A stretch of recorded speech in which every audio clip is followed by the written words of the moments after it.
The letter was upside down. Cecily Vane saw it from the doorway before she had taken a single step into the room, before she had announced herself, before the Dowager Countess of Aldermere had time to arrange her face into the expression it wore for servants. The morning light fell through the tall window of the sitting room at a shallow angle, and in that light, the letter was unmistakably, irrefutably upside down in the Dowager's hands, her lips moving over marks that could not, at that angle, have yielded any meaning at all. For 3 seconds, neither of them moved. Then Dorothea Cray, Dowager Countess of Aldermere, turned the letter with the unhurried precision of a woman who had spent 58 years learning to turn everything in her favor, and she looked at Cecily across the pale autumn light with an expression that was not alarm and was not shame. It was calculation. It was the specific, terrible patience of a person measuring what damage had been done and what could still be controlled. "You did not knock," the Dowager said. "I beg your pardon, my lady. I was told you rang. I rang for Andrews. Andrews is below with the linen delivery. Mrs. Gould sent me in her place." The Dowager set the letter face down on the escritoire with a soft, final sound, like a card laid in a game already decided. She did not look at Cecily again. She said, "You may go," and Cecily went. And behind her she heard the small, deliberate turning of the key in the escritoire's upper drawer, and she understood that she had not simply walked into a room that morning. She had walked into a problem that would not leave her until it was finished. That was the 17th of October, 1814. Outside, the last of the elm leaves had released from the avenue trees and lay in the forecourt of Aldermere House like a letter written in gold and already answered. Inside, Cecily Vane descended the back staircase to the kitchen passage and pressed one hand against the cold plaster wall and made herself breathe, because the world had just changed in a way that would require her to be very, very careful. She had been careful for 6 months already. Careful was what she had left. Her father, the Reverend Amos Vane, had been a careful man himself, and it had not saved him. He had kept his curacy at Morton Underhill with considerable skill, had managed their small household on a stipend that did not encourage expansion, and had given Cecily an education that her circumstances gave her no means to use. Latin, Greek, French, mathematics, the minor poets. He had taught her in the evenings after his parish rounds, pulling her chair to the table as if preparing her for a world that would eventually require everything he knew.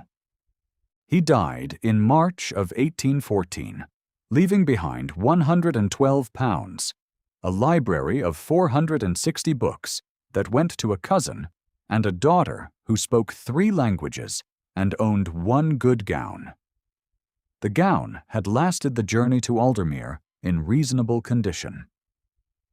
The rest of what her father gave her, she carried differently.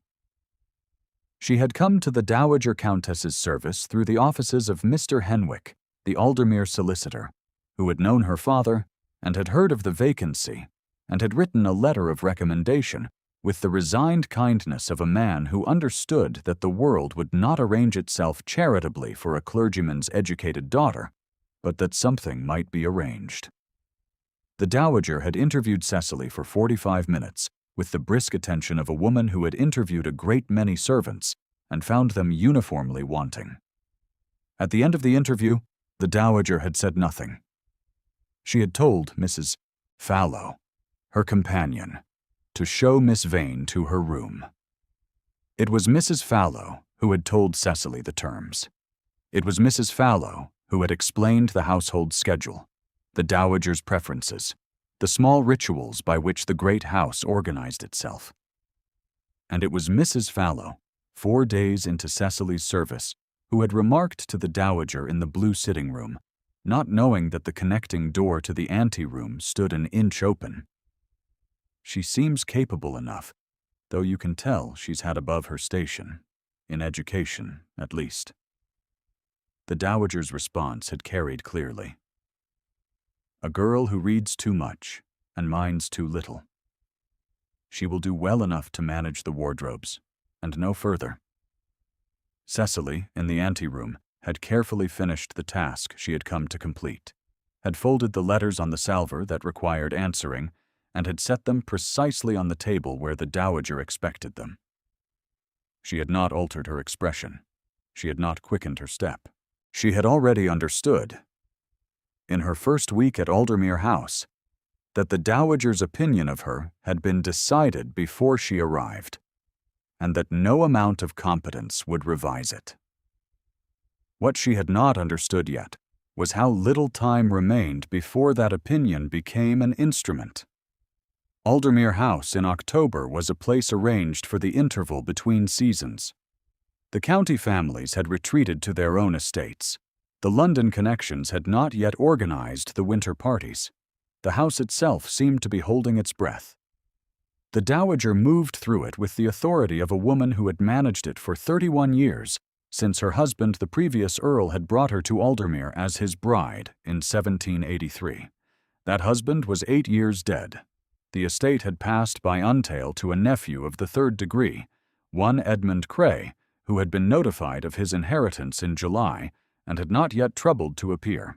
It was this vacancy at the top of the house that gave the dowager her confidence. Aldermere was hers in the way that a house is the property of the person who runs it, who orders the candles and the coal and the Christmas presents for the tenants and the disposition of the stable. Whatever the law said about Edmund Cray, she had been the living authority in this house since before he was born, and she intended to remain so. She had not anticipated Cecily Vane, and she had not anticipated that Cecily Vane would see what she had seen. That October morning, in the pale light from the sitting-room window. The campaign began quietly, the way all the dowager's campaigns began. A brooch went missing from the dressing case, the pearl and garnet cluster that had been a wedding present, and which the dowager wore precisely twice a year, at Christmas and on the anniversary of her husband's death. It was found eventually at the back of a drawer in the linen room that Cecily had been reorganizing. The dowager said nothing formally, but she called Cecily into the sitting room and told her that a lady's maid who could not keep track of what she touched was of limited use, and that Cecily should bear that in mind. Mrs. Fallow stood near the window during this interview and looked at a point slightly to the left of Cecily's ear. Cecily said, "Yes, my lady," and withdrew, and went to the linen room, and stood very still in the smell of lavender sachets and pressed cloth, and thought carefully about the brooch. She had not touched the brooch. She had not been in the dressing room when it went missing. She had been below in the laundry yard. She knew this because she had been below in the laundry yard the whole of that afternoon, as 3 of the laundry maids could confirm if asked. She noted this in the quiet part of her mind that her father had taught her to keep, and she said nothing. The second incident was a letter. Not the letter from the escritoire drawer, not yet, but an ordinary piece of correspondence addressed to a Lady Masson in Bath, which the dowager claimed had been in her possession and had gone missing from the salver, and which Cecily had allegedly mislaid. The letter was not found. There was no evidence that Cecily had taken it. There was also no evidence that it had ever existed, a possibility that Cecily considered and filed away carefully alongside the brooch. She was building, without intending to, a record. She had no one to share it with. The other indoor servants were polite to her in the way that servants are polite to a person whose position is unclear, who speaks in a register slightly above the household average, and who is therefore neither fish nor fowl in the hierarchy below stairs.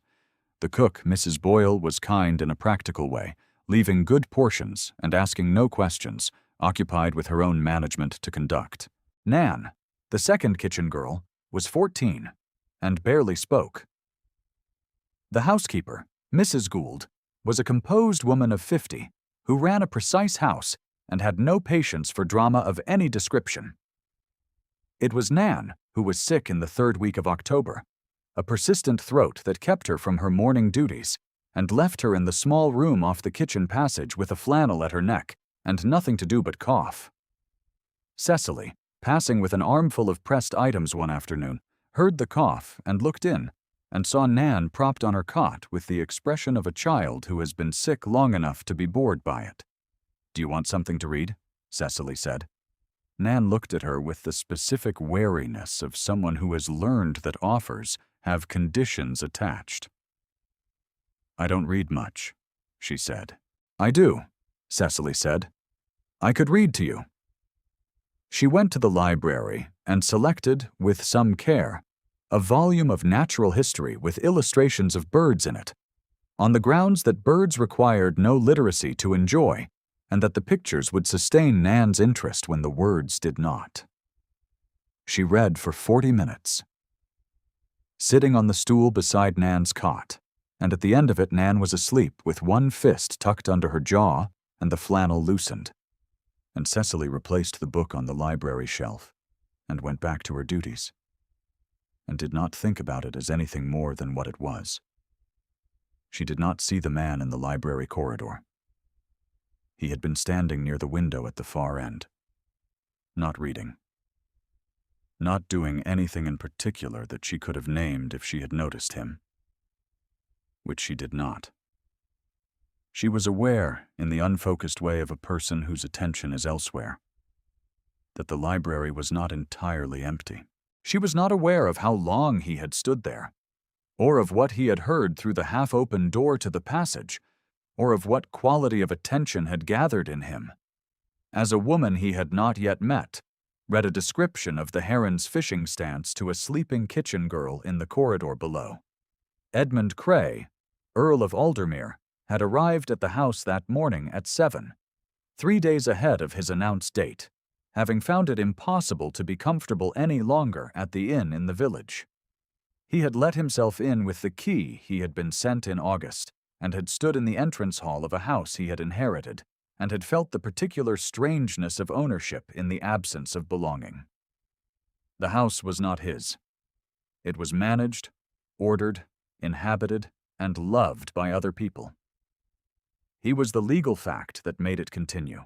He was 34 years old, and lean, with the kind of face that suggested it had once been more open than it currently was, with a strong jaw, dark eyes set slightly deep, a line between the brows that had been there since he was 19 and had not softened.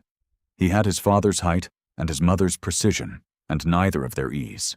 He had come to Aldermere with one trunk, a horse, and a letter in the breast pocket of his coat that he had carried for 15 years.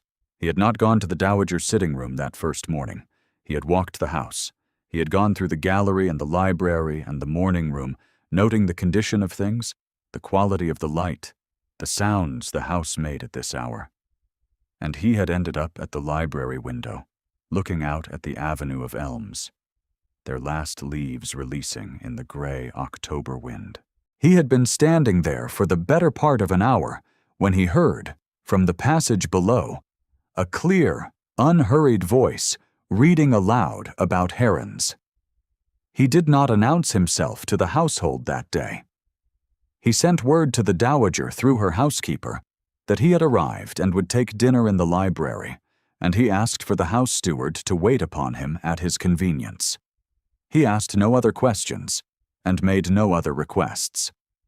He wanted to understand the house before the house understood that it had a new master, which was perhaps why, when he descended to the kitchen passage at dusk on that first evening to ask Mrs. Boyle for a second candle, he passed the room where Nan slept and heard, through the thin door, a voice reading again.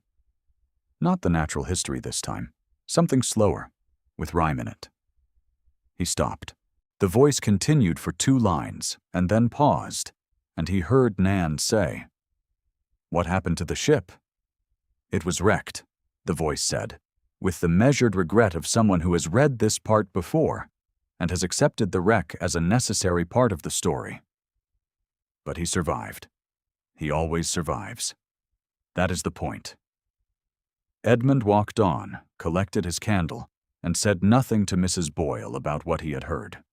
He went back to the library and sat for 2 hours with the estate accounts and made notes in a precise hand and did not think about the clear voice below, except that he did, twice, in the gaps between columns of figures, and each time he set the thought aside with the same effort he applied to everything that distracted him from the precise management of his new responsibilities.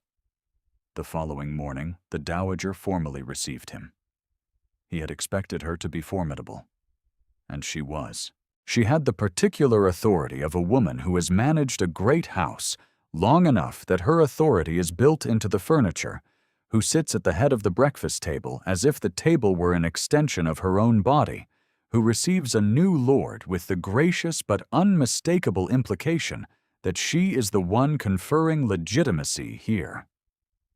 She was still handsome at 58, carefully dressed in gray silk with jet mourning ornaments she had worn since her husband died, and apparently declined to put aside. She introduced herself and the household with the practiced ease of a woman who had done this for 31 years and expected to do it for 31 more. Edmund said little. He asked about the tenants, the harvest accounts, the condition of the north wing. He noted that the Dowager answered all questions about the estate herself and deflected nothing to the steward. He noted that when correspondence was mentioned, Mrs. Fallow, who sat at the Dowager's right hand with the composed attentiveness of a trained echo, glanced at the Dowager with a very small, particular look that was not quite anticipatory and was not quite anxious, and was both. He noted all of this and said nothing about any of it. He met Cecily Vane 3 days after his arrival, on the back staircase. She was carrying a stack of pressed muslin items, and the stack had been built by someone who believed in economy of trips, so it was considerably taller than was prudent, and she could not see around it. She heard him before she saw him, which meant she stopped, and he had time to observe her over the stack's upper edge, before she had time to observe him at all. What he saw was a woman of about 23, slight, in the plain gray dress of a lady's maid, with brown hair pinned very correctly, and a quality of stillness in her face that he had not expected to find on the back staircase on a Tuesday morning. "I beg your pardon," she said, her voice entirely even. "I did not see you, my lord." She knew who he was. That surprised him slightly. "Set that down somewhere before you fall," he said. He had not intended it as a command. It came out as one regardless. She did not flinch or flutter. She turned, found a clear stretch of stair railing, and set the items down with the careful precision of someone who organizes the physical world as a matter of professional habit. Then she looked at him with the specific, accessible directness of a person deciding something. "You are the new Earl," she said. "I am," he said. "I am Cecily Vane. I serve the Dowager Countess as her lady's maid." A pause so brief it was almost not there. "I hope your arrival at Aldermere has been comfortable, my lord." He studied her for a moment. The words were entirely correct. The tone was entirely correct. Somewhere under both of them was something that was also correct, in a way he did not yet have a word for. "Thank you," he said. He stood aside to let her pass with her items. She picked them up and went. He watched her go, and then turned and continued down the staircase, and did not allow himself to think about it further, except that he turned it over twice more that day with the particular attention of a man who is trying to establish why something is sitting in his mind at an angle that does not match anything else in its vicinity. If you have stayed this far into the story, you already know something is wrong at Aldermere House, and something is right, and the two of them are about to meet. Stay close. 3 days after that, the Dowager called the upper servants to the blue sitting room and informed them that a quantity of correspondence addressed to Lady Masson of Bath had been found disturbed in the writing salver. Several letters opened and refolded carelessly, she said, with one missing entirely. And she intended to identify the source of this irregularity before the week was out. She looked at Cecily for 3 full seconds at the end of this speech. Nobody else in the room would have clocked it. Edmund was not in the room. He was walking the estate with the steward.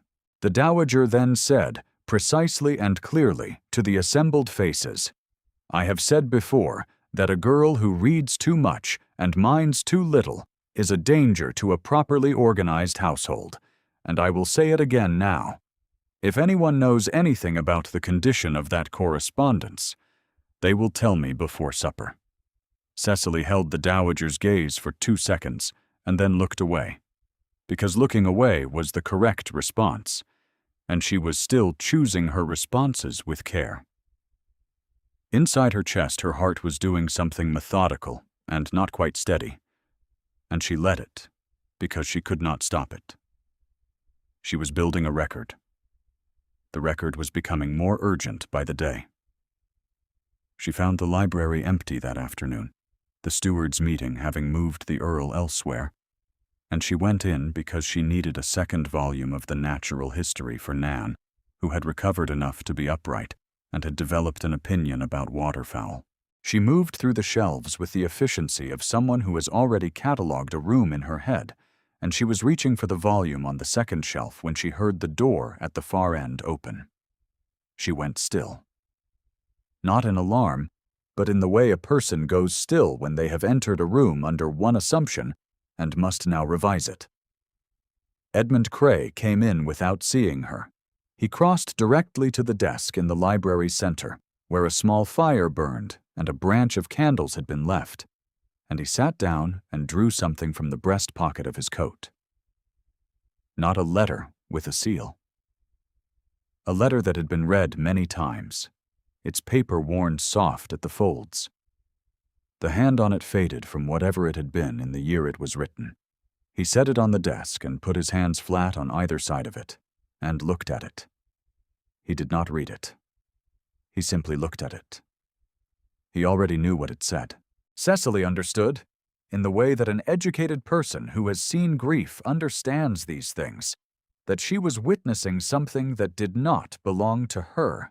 She set the natural history back on its shelf without sound and began to move toward the door with the particular quietness of someone who has decided that the greatest possible kindness in this moment is absence.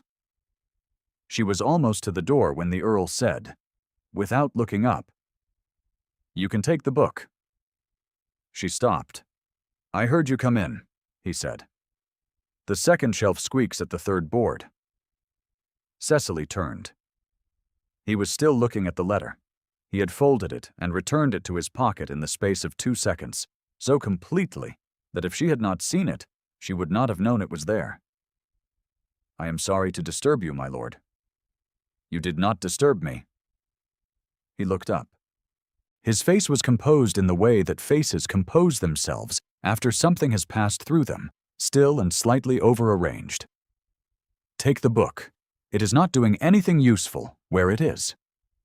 She retrieved the natural history and left.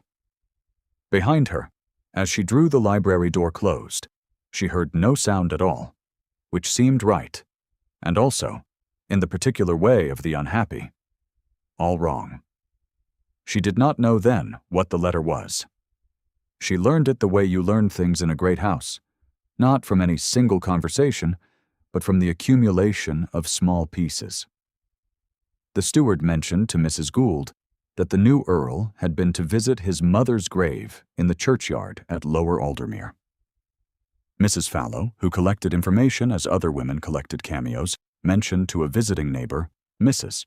Poole of Hartfield, that the late Lady Catherine Cray had died under circumstances that were still talked of in certain circles, the Bath circles especially, from a matter of some dishonesty that was never formally settled. Mrs. Gould relayed this to nobody in particular, as was her habit. But Cecily was in the passage, and the door was open. and the pattern assembled itself in her mind with the quiet precision of someone who has been trained to follow an argument to its conclusion. Edmund Cray's mother had been accused of stealing correspondence. She had gone to her grave with the accusation unresolved. Edmund had inherited not just the estate, but the particular, specific sensitivity of a man who had spent 15 years watching what an unproven accusation could do to a person he loved. He had come to Aldermere carrying that letter in his breast pocket, worn soft at the folds from handling.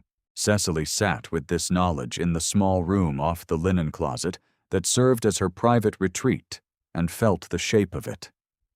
She had been accused of tampering with letters. She was going to be accused of worse. The woman making these accusations was the woman in whose household Edmund Cray was trying to establish himself, and whose 31 years of management of this house gave her the kind of credibility that a 6-month lady's maid of insufficient breeding and excessive literacy could not match in any room that mattered. She was in danger. She had been in danger since the 17th of October. She had simply not understood until now how precisely designed the danger was. The following morning, a Thursday, Mrs. Fallow came to the room where Cecily was mending and told her that the Dowager wished to see her at 11 o'clock. The expression on Mrs. Fallow's face was the expression of a woman who has served long enough beside authority to have learned to empty her face of readable content, and who is doing so now because what she is delivering is not good news. "Very well," Cecily said. She set down the mending. "Bring nothing with you," Mrs. Fallow said. "The Dowager will wish to search your room." Cecily looked at her steadily. "She is welcome to it." She had nothing. She had never had anything that was not hers. What the search of her room found was one book, a small volume of sermons her father had inscribed to her on her 17th birthday, with his name in the front and hers below it, and a line in Greek from Xenophon about the virtue of plain dealing. They found no stolen letters. They found no correspondence that was not addressed to her. They found no brooch, no missing items of any kind. Mrs. Gould, who had conducted the search with 2 footmen, reported this to the Dowager with the composed impassivity of a housekeeper who has conducted such searches before and is not willing to present the absence of evidence as evidence.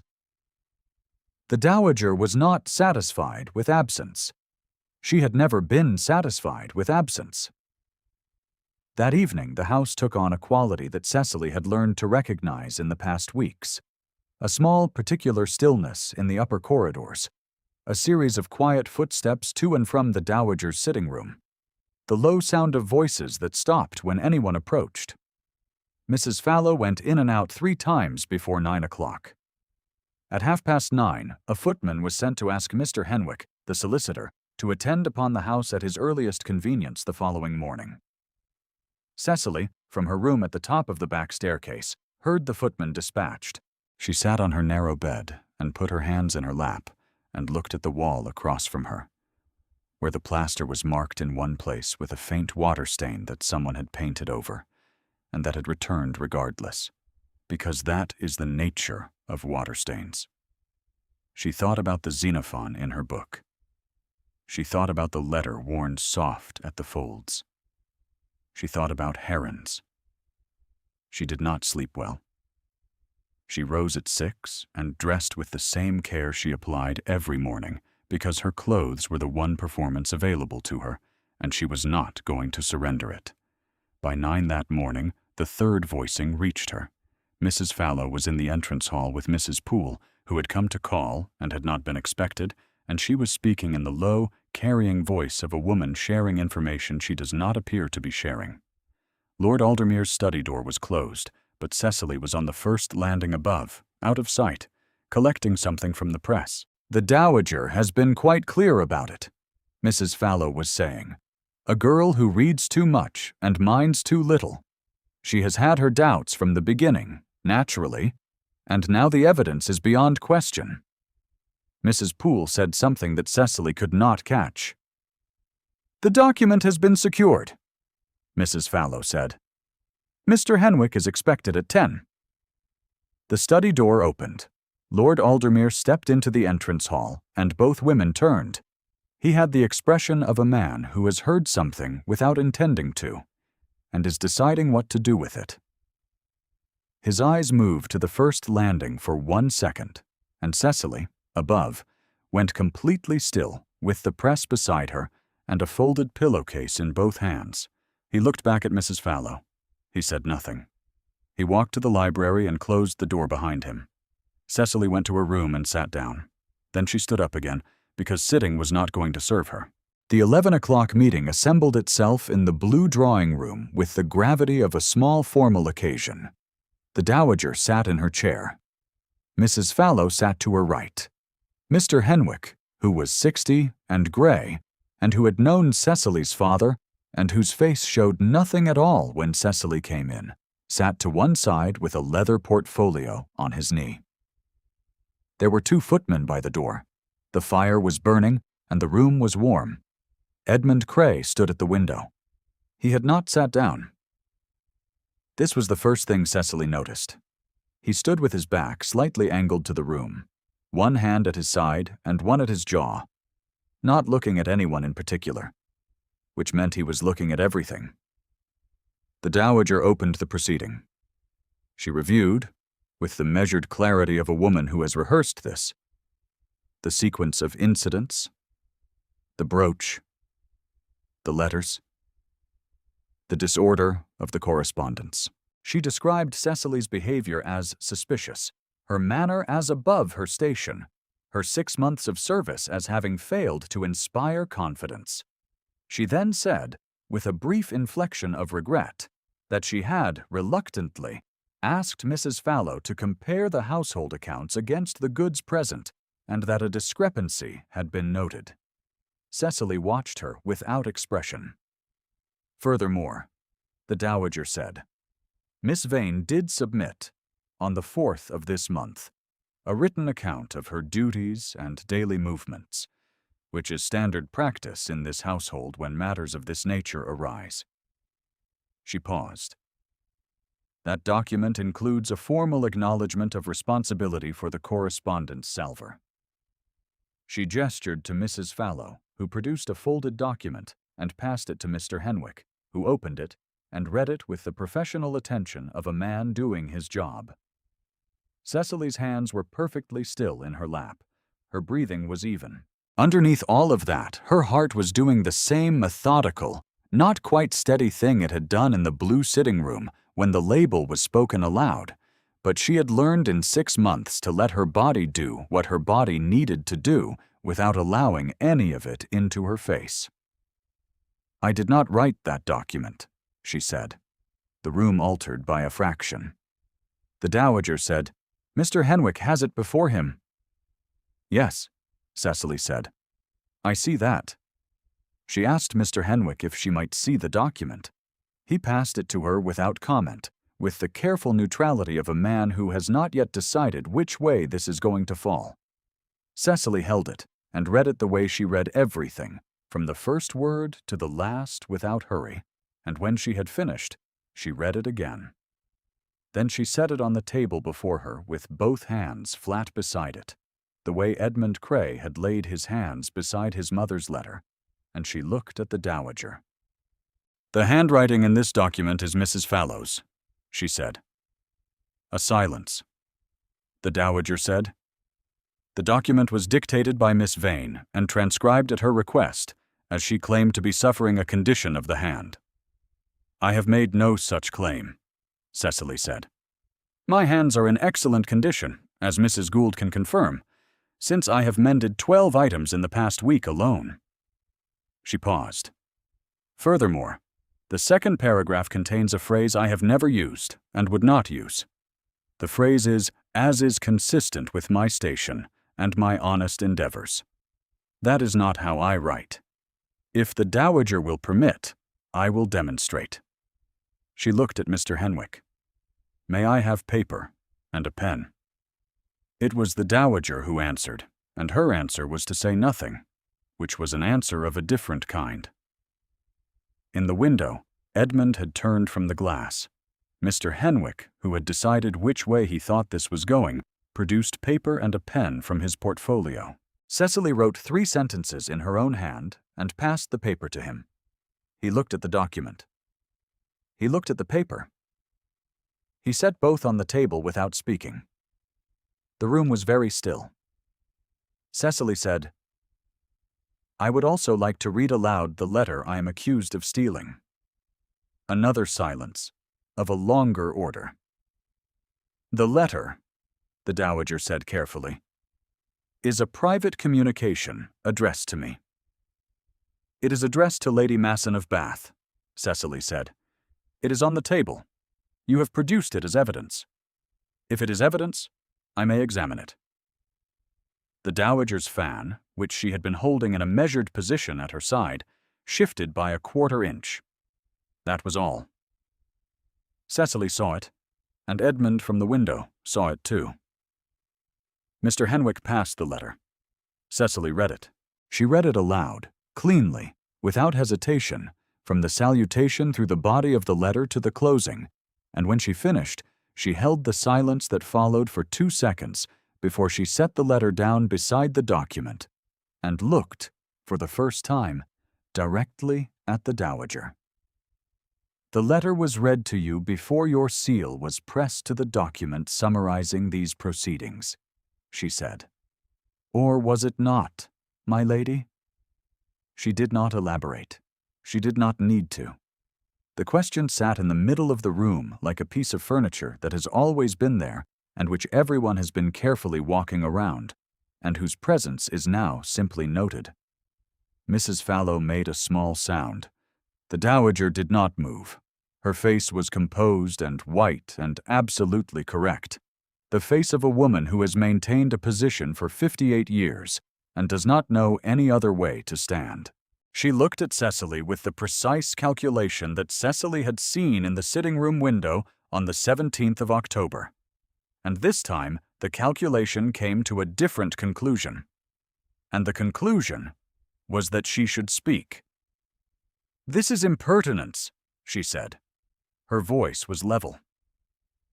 "This is precisely the impertinence I have described from the beginning, the characteristic overreach of a girl who reads too much and who cannot comprehend the consequences of her presumption." Edmund crossed the room. He did not hurry. He walked from the window to the center of the room in the unhurried stride of a man who has decided something and does not need to perform the decision. He stopped 2 feet from the table and looked, not at Cecily, but at his great-aunt by marriage, who had run this house for 31 years, and who met his gaze with the composure of long practice. And he said, in the level voice of a man who has spent 15 years learning to say true things in rooms like this one, "Miss Vane stays. The accusation does not." 7 words, no inflection beyond the factual. Mrs. Fallow set her hands in her lap. Mr. Henwick gathered the papers without being asked. The 2 footmen by the door looked at the floor. The Dowager's fan closed with a small, final sound. Edmund looked at Cecily then. Not for long. The way a person looks when they want to confirm something and have confirmed it and do not require anything more. He said, "Are you well, Miss Vane?" "Yes, my lord." "Good." He looked at Mr. Henwick. "I will need you to remain." He did not look at the Dowager again. He walked to the door and held it open, and the particular quality of the gesture communicated, without anything being said, that the meeting was concluded, and that the business remaining to be conducted did not require the same participants. Mrs. Fallow rose. The Dowager rose. She did it with the unhurried composure of a woman who has never in her life been seen to be hurried, and she walked past Edmund in the doorway without looking at him, and out into the corridor, and the sound of her footsteps on the marble floor retreated without rushing, because she would not rush, not even now. The door closed. Cecily sat in the chair she had been sitting in for the better part of an hour and looked at the table and breathed. That was all she did for a moment. She breathed. Her hands were still folded in her lap, and they were entirely steady, which surprised her, though perhaps it should not have. Mr. Henwick set his portfolio on his knee and waited with the patient competence of a man who understood that something had just changed in this house and who was prepared to manage the legal particulars of it. Edmund came back into the room. He sat down, not at the head of the table, but at its side, at the distance of 2 chairs from where Cecily sat. And he looked at her with the same directness she had noticed on the back staircase. It was the look of a man assessing not position or station, but the quality of a person, the specific kind of look she had very rarely been given in 6 months at Aldermere. "You knew," he said, not as an accusation, and not as a question. "I suspected," she said. "I did not know what she intended until yesterday evening." "You came anyway." "I had no evidence that would be useful if I did not come," she said. "The handwriting comparison only works in the room with both documents." And I needed to read the letter aloud. A pause. I had considered also the matter of the question. "The question you asked." "Yes, my lord." He was quiet for a moment. Something passed through his face that was not quite visible, and was not quite hidden. A brief change in the set of his jaw, the compression of something that had been waiting a long time for a room like this one. "My mother," he said, "would have appreciated your method." Cecily looked at him. She understood what this cost him to say. She said, "I know something of what she endured, my lord. I am sorry for it." He did not answer immediately. He looked at the table, at the 2 documents still resting there, and then he looked at his hands, and then he looked up. "The position you hold in this household," he said, "will require some revision. The Dowager's tenure here is at its close. The household will need to be managed differently." He looked at Mr. Henwick, who was writing. "I would ask you to remain, Miss Vane, in a capacity more suited to what you actually are." It was not, precisely, a declaration. It was the careful, specific thing that comes before declarations. The offer of ground to stand on before anyone has said what might be built there. Cecily understood it in the way she had understood the herons, and the letter, and the quality of his attention on the back staircase. Which was to say, she understood it entirely, and chose to receive it with the same quietness she had brought to everything else at Aldermere. "Yes, my lord," she said, "I will remain." The Dowager Countess left Aldermere House on the 26th of October, 3 days after the meeting in the blue drawing-room. She went to her sister in Cheltenham with the compressed, self-contained dignity of a woman who has never acknowledged a mistake and does not intend to begin. Mrs. Fallow went with her, pale and quiet in a way that suggested the quiet had cost something. They took 2 carriages and a great deal of luggage and were not seen at Aldermere again that season. The house exhaled. Mrs. Gould reorganized the upper staff with the calm efficiency of someone who had been waiting to do so for some time. Nan recovered fully and returned to the kitchen and had opinions, now, about birds in general, and the gray heron in particular that she shared with anyone who would listen. The natural history volume was moved to a shelf near the kitchen fire at her specific request and at Lord Aldermere's quiet direction. What happened between Edmund Cray and Cecily Vane did not happen quickly. That is the other thing worth knowing about this kind of story. It does not happen quickly, because quickly would not be right. Because the rightness of it depends on the accumulation of the small things. The back staircase, the library, the question in the blue drawing room. The way he said my mother would have appreciated your method and meant something beneath it that was not about his mother at all. These things require time to settle into their proper weight. He asked her to walk with him on the estate grounds the following week, which was unusual, and therefore noted by everyone who noticed things. Which was everyone.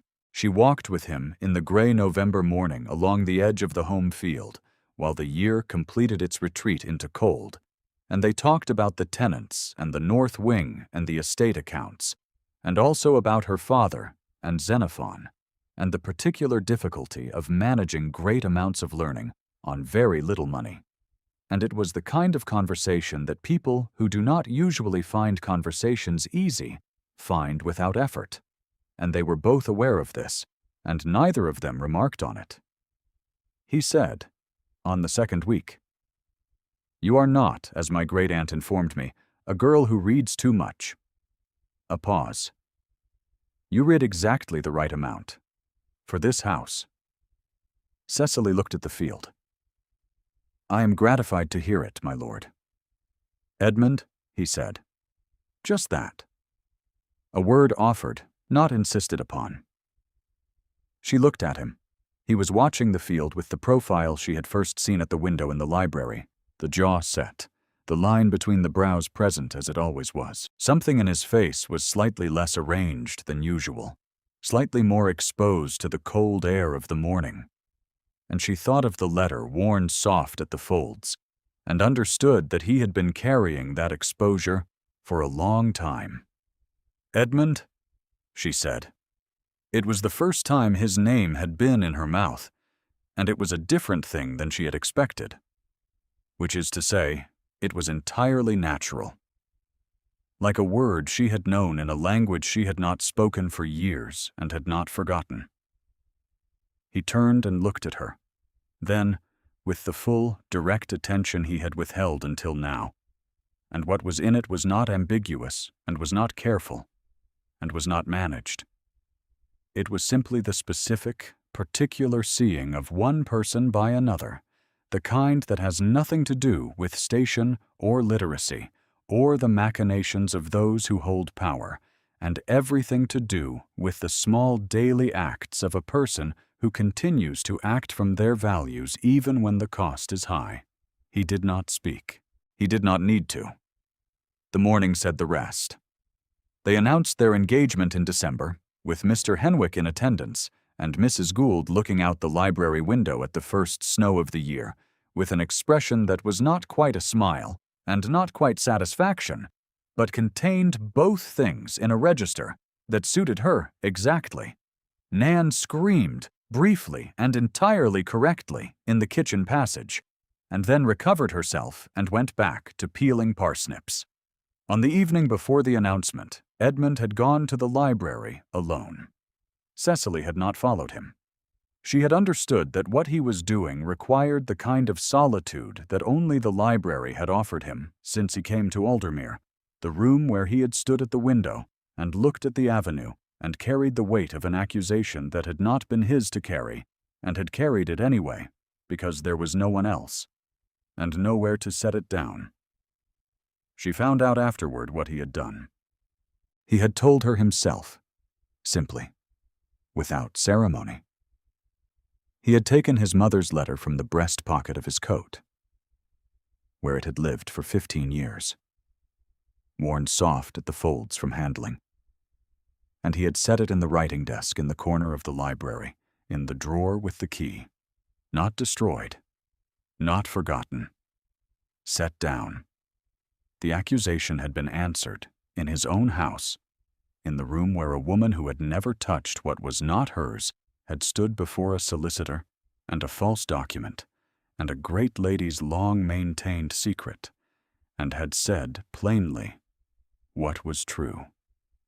The drawer closed with a small, final sound. The library fire burned on, and the first snow of December fell outside the long window, and Aldermere House held its occupants in the warm, particular silence of a place that has become, at last, what it was always capable of being. If the story of Cecily Vane and Edmund Cray stayed with you, leave a word in the comments. Come back for the next story. This has been Aldermere, and it is finished, and it belongs now to you.